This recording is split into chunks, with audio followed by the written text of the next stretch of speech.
Hello and welcome to your Twin Flame Collective reading for this week. My name is Susie. I am a certified Twin Flame Ascension coach affiliated with Twin Flames Universe, and I'm looking forward to doing this reading with and for you today. So we have the Secret Language of Light deck that we're looking at, and first we have You Are the Universe. So if we look really closely at this card, we can see two individuals, maybe you and your twin flame, coming to this like palace of light almost. And it's card number 29, which is like when you get into astrology is, I believe it's called like an anaretic degree, like where you're coming to a completion, a cycle of completion. So what this card is pointing to show you today is you're leveling up in your twin flame union. You've kind of mastered the lesson that's been coming at you or showing up for you the past couple weeks, and you're ready to step into a new level together with your twin flame. Remember, you are one consciousness, and as you heal, they heal with you. So you're moving into this new level of ascension together.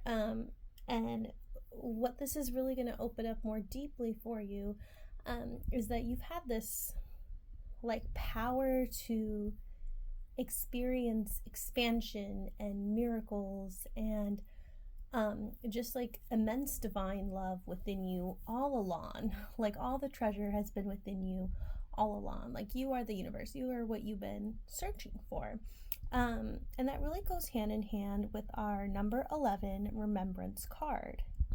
So this card is really closely tied to you seeing those 1111 signs, which you probably have seen them at least once or twice if you're on the twin flame journey. And it's, reminding you to really ground into, first, like, what does 1111 mean for you, right? Anyone can look up the numerology of ones and, beginning, and 1111 being a, divine portal or a portal for twin flame energy. But what does that sign mean to you? What is the personal communication to you? How do you feel when you see 1111? What points in your life is it coming up? What thoughts are you having in the moment where you suddenly see it on the clock or on, your phone or on a license plate at the register or whatever? Like, what are the thoughts immediately preceding that, right? It's telling you there's an alignment somewhere.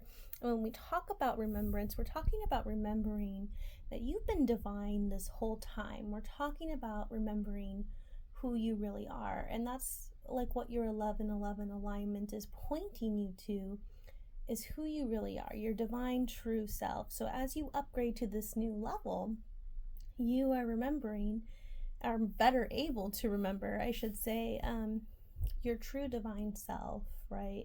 And this helps you get, like, especially those of you who might not be 100% sure who their twin flame is, this clarity you're having about your divine nature, your own self, or even just this openness to getting to know yourself is going to help you really get clear on who your twin flame is too. Remembrance, it's like coming back to who you truly are, right? Who the expansive, infinitely loving soul individual you were created to be. Okay, and so then interestingly enough, immediately after 1111 we have variance. So variance actually talks about noticing when you feel kind of off about something, when you're feeling anxious about something, when your body seems to be responding unfavorably to something. Those are all signs that like the thoughts you're having or the experience you're having with someone or somewhere is not in alignment with your true self. And so it's very like, it stands out to me that this immediately proceeds, right? This alignment card of remembrance, this 1111 card. So what I'm picking up from these two coming out together is like you're guided to be very like mindful this week Notice when you feel in alignment and notice when you don't feel in alignment. Notice the variance. Notice, the peace versus the anxiousness in your thoughts, and notice what feels like really deeply true and good to you, right?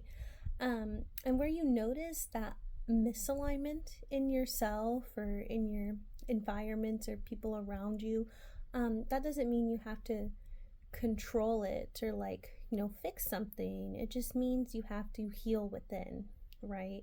And get really clear on is this thing I'm experiencing something that is needs to exit my life, right? Or is it something where it's triggering me, and once I heal it, I'm gonna feel good about it, right? So just be very mindful and notice. It feels almost like as you've upgraded to this new level, like you're clearing out what no longer fits, like you're kind of cleaning house on those last little pieces that aren't in alignment with this new place that you are going into within yourself, right? And you may notice that you're extra sensitive lately to things that are out of alignment with your true self. Maybe it's a little bit easier for you to get triggered this week. And that's not a bad thing. That just means, once again, you're becoming more sensitive to things that are not in alignment with your divine self, which is a good thing because, your divine self is your most natural self. It's your most peaceful self, and it's the version of you your twin flame can really, really recognize and see, and want to just go immensely and infinitely deeper with. So allow this process to happen. Don't judge it, but be very mindful. Maybe even write things down. Take a little note on your phone when you notice things feel good or when you notice things feel off, and then take some time to reflect. Apply the mirror exercise. If you want to know how to work with me on things that are out of alignment in your twin flame union, your blocks, you can find out how to below. So yeah, the main message, you're going to this new level, this new place. Keep saying yes to it. Remember who you truly are, and be willing to let go of the things that no longer fit with you anymore. So thanks for listening, and I will see you next time.